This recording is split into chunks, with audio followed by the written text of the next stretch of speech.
Assalamualaikum warahmatullahi wabarakatuh. Berjumpa lagi dengan saya Bapak Mukhlis pada pelajaran bahasa Arab. Kaifa halukum? Apa kabar semuanya? Kaifa halukum itu artinya apa kabar? Jawabnya nanti kalian menjawab bi khair, walhamdulillah. Baik, alhamdulillah gitu ya. Baik anak-anak, ini kemarin bahasa Arab sudah sampai halaman 7 ya. Sekarang kita lanjut ke pelajaran selanjutnya. Ini tadribat. Tadribat itu artinya latihan. Kalian nanti latih sendiri di rumah ya. Uktubil hurufa marrotan ukhra mutabiqatan bidhabti. Tulislah huruf-huruf berikut sesuai tanda bacanya. Jadi ini nanti kalian latih di rumah. Contohnya ya, ini rokmun itu nomor 1, 2, 3, 4, 5 sampai 7. Ini tanda syakalnya atau harokat ya, syakal. Fathah, kasroh, dhammah ya, tanwin fathah, tanwin kasroh, dan tanwin dhammah. Ini contohnya umpama jamasa. Kalau fathah, kalau kasroh jimisi, kalau dhammah jumusu, kalau tanwin fathah jan mansan bacanya ya. Kalau tanwin kasroh jin minsin, kalau tanwin dhammah jun munsun. Nah, sekarang kalian nanti latih di rumah menulis ya. Ya, karena ini perintahnya tulis. Latih di rumah, ditulis. Ini di sini aja nggak apa-apa, nanti pakai potlot. Umpama kalau fathah itu baqara, berarti kalau kasroh jadi biqiri ya. Kalau dhammah itu jadi buquru. Kalau tanwin fathah ban, kon, ron, dan selanjutnya gitu. Kalau umpama ini nomor 3 umpamanya. Nomor 3, kalau kasroh itu ri, mi, yi, berarti kalau fathah jadi ro, ma, iya. Begitu dan selanjutnya ya. Kemudian yang selanjutnya latihannya, ati syaklan lil kalimati taliyati. Berilah tanda baca yang sesuai untuk kata berikut ini berdasarkan pengucapan. Artinya umpama ini ada huruf ya, qaf, lam sama mim. Bacanya tuh harus qolamun, berarti kasih syakalnya qa itu fathah, la itu fathah, mun itu tanwin dhammah. Nomor 2 umpama mistorotun bacanya ya, berarti mi kan kasroh, sinnya mati, mis ya, to, ro, tun, ini berarti tanwin dhammah, dan selanjutnya nanti dilatih sendiri di rumah ya gitu ya. Baik, kita lanjutkan. Setelah tahu bagaimana cara membaca huruf hijaiyah, kita akan memperdalam pemahaman kita tentang penulisannya. Ayo kita mulai belajar dan mulai memahami bersama. Yang pertama ya, penulisan huruf hijaiyah di dalam buku bergaris. Jadi cara menulisnya itu bahasa Arab itu harus dari kanan. Ya, ini contoh. Ini ada garis bukunya ya, ini kan garis bukunya. Contohnya ini alif harus tegak ya, alif.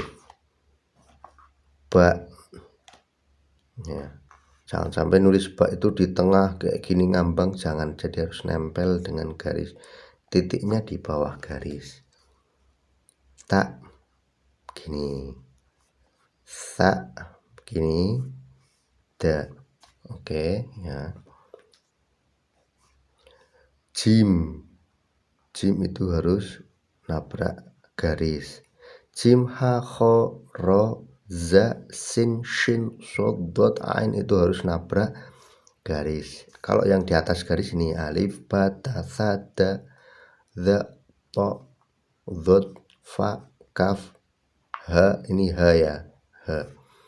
Ada yang begini, ada yang nanti modelnya saya kasih contoh. H di depan nanti ya ada untuk tulisan H. Ada yang model begini. Nah, di atas garis. Ini bisa lihat ya. Ini H di atas garis. Seperti itu. Kemudian yang kedua, penulisan huruf hijaiyah berdasarkan posisi huruf. Penulisan huruf hijaiyah terbagi menjadi 3, yaitu berada di awal kata, di tengah kata, dan di akhir kata. Artinya ini ya,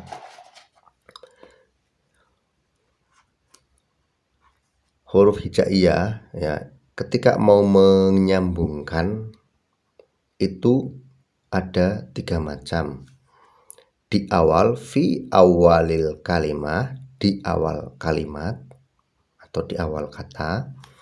Fi wasatil kalimati, di tengah kata, atau fi akhiril kalimati, di akhir kata. Contohnya ini ya.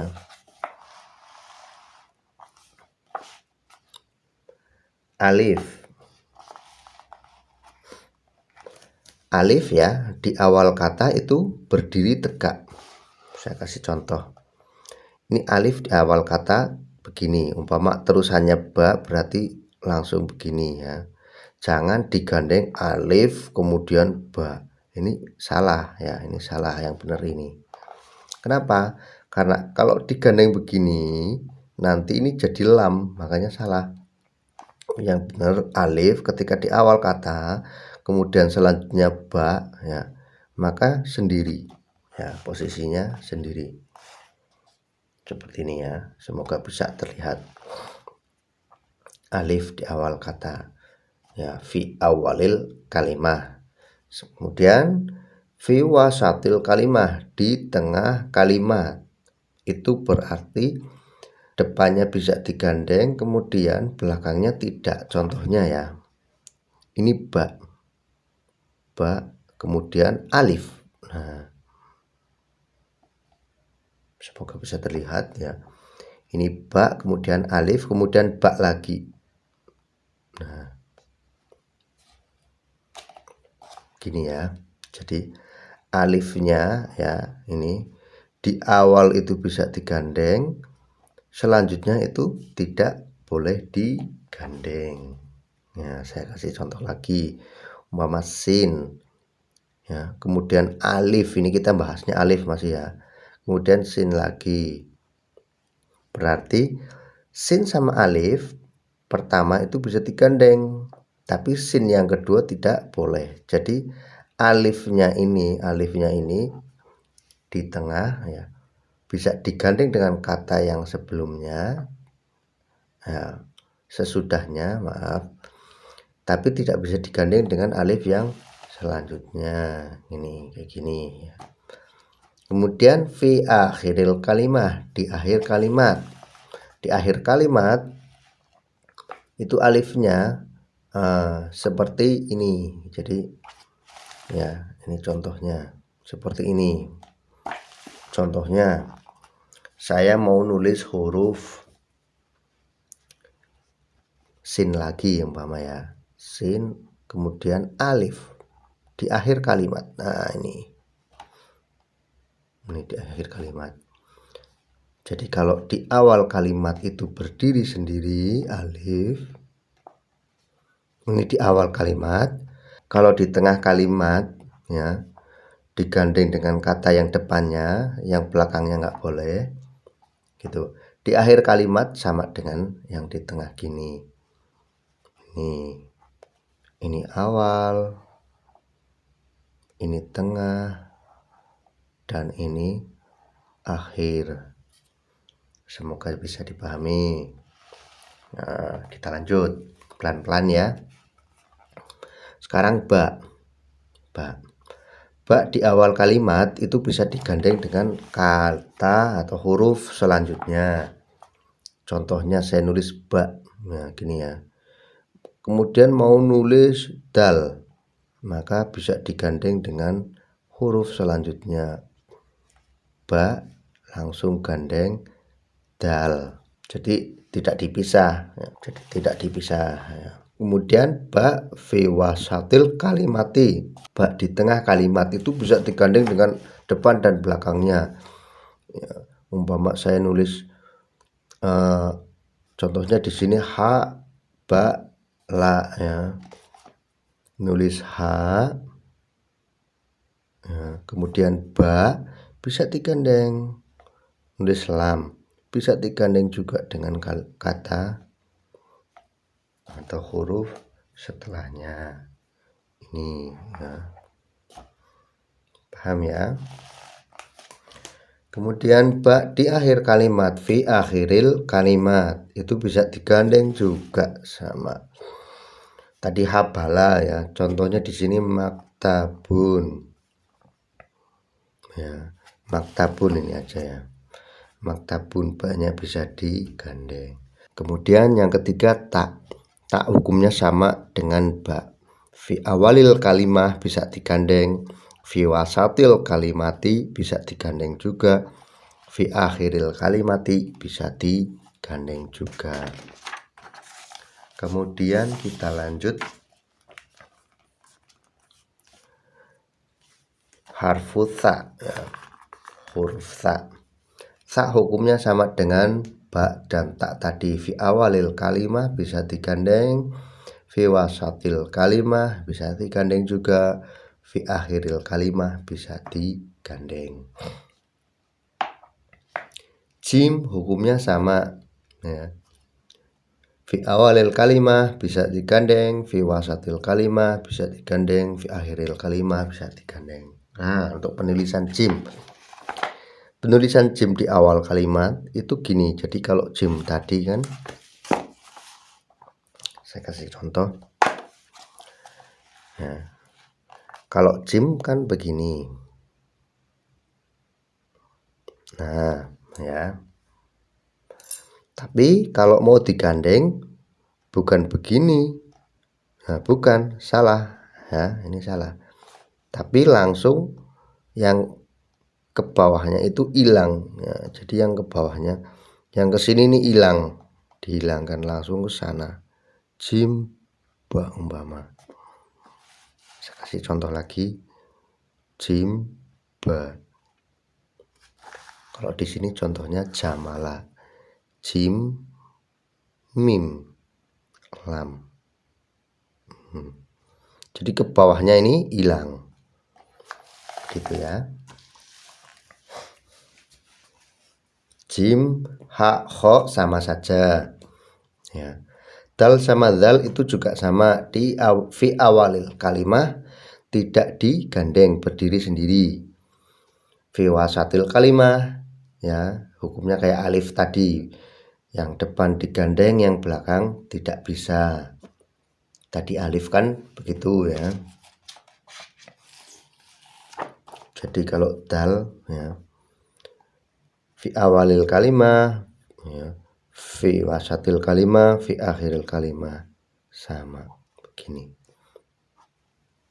Hukumnya kayak alif. Zal juga sama. Ro, za itu sama juga. Jadi dal, zal, ro, za itu sama. Di depan tidak digandeng, di tengah digandengnya sama yang setelahnya, sebelumnya. Di akhir digandeng sama sebelumnya juga. Kemudian sin. Sin, shin, shod, bot. Ya. Sin, shin, shod, bot itu sama. Samanya bagaimana?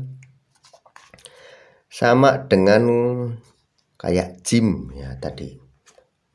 Sin di awal ya, bisa langsung digandeng. Sin di tengah bisa digandeng juga. Sin di akhir bisa digandeng juga. Ini contohnya nanti kalian bisa baca sendiri ya. Kalau sin samakun ya, sinnya bisa digandeng. Sin di tengah yumsikun bisa digandeng. Sin di akhir malabisun bisa digandeng. Kemudian shin sodot itu sama juga, bisa digandeng di tengah, bisa digandeng di awal, di tengah, dan di akhir. Kemudian to zo ya, to zo, ain ghin fa qaf itu sama semua, sama dalam artian bisa digandeng semua. Ingat ya, penulisan shin shod dot kemudian ain ghin ya, ini kan ada kakinya ke bawah gini ya, dot juga ada kaki-kakinya di bawah. Ketika menggandeng nanti tidak ditulis kakinya, jadi langsung menyambungkan. Ain juga gitu, ghin juga langsung menyambungkan, jadi kakinya ini dihilangkan, jadi langsung disambungkan ke sana ya. Ini kan kakinya dihilangkan, langsung sambung. Ain juga sama, ini kakinya dihilangkan, langsung sambung. Contohnya ya, ini an kabutun, ainnya kan nggak ke bawah ke sini ya, jadi langsung digandeng begitu. Kemudian fa qaf itu sama, bisa digandeng semua ya. Penulisannya begini ya, langsung lurus-lurus. Kita lanjut.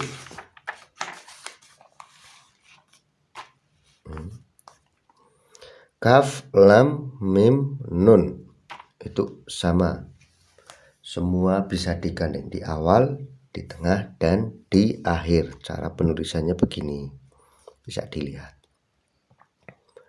Wawu itu hukumnya seperti alif, di depan tidak bisa digandeng, di tengah bisa digandeng dengan yang sebelumnya, di akhir bisa digandeng. Contohnya ini wawu wisatatun, wanya berdiri sendiri di depan, tidak digandeng dengan sin ya. Kalau di tengah kolan suwatun, wanya digandeng dengan sin tapi tidak dengan tak marbutohnya. Di akhir dalwun, wawunya sama lamnya digandeng. Nah ini H, seperti yang tadi saya jelaskan, penulisan H di awal itu seperti ini, bukan bulat saja ya. Jadi penulisan H di awal itu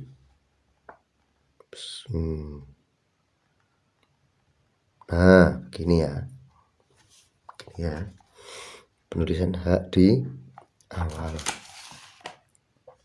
Penulisan H di tengah begini, contohnya saya kasih contoh. Ini huruf sebelumnya apa, kemudian ke bawah. Nah, umpama ini sin, tinggal gandeng, belakangnya sin lagi umpama. Ini gandeng. Di sini contohnya ya, hatifun. Hatifun berarti H begini ya. Kemudian ta hanya panjang ya. Kemudian alif dulu H, kemudian ta dan fa. Hatifun. Terus kohwatun.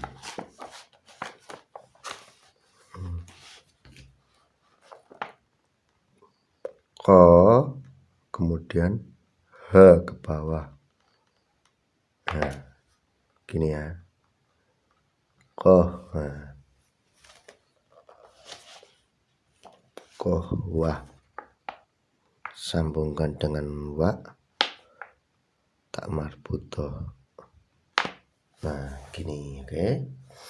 Kalau di akhir fawakihun, di akhir fa gandeng dengan wawu alif ya. Kihun kaf di depan begini, H di akhir. Nah, fawakihun. Semoga bisa dipahami. Kita lanjut. Ya. Ya sama dengan yang lain. Untuk penulisan ya di awal kalimat ya itu seperti ini ya. Nah, cukup kayak ba.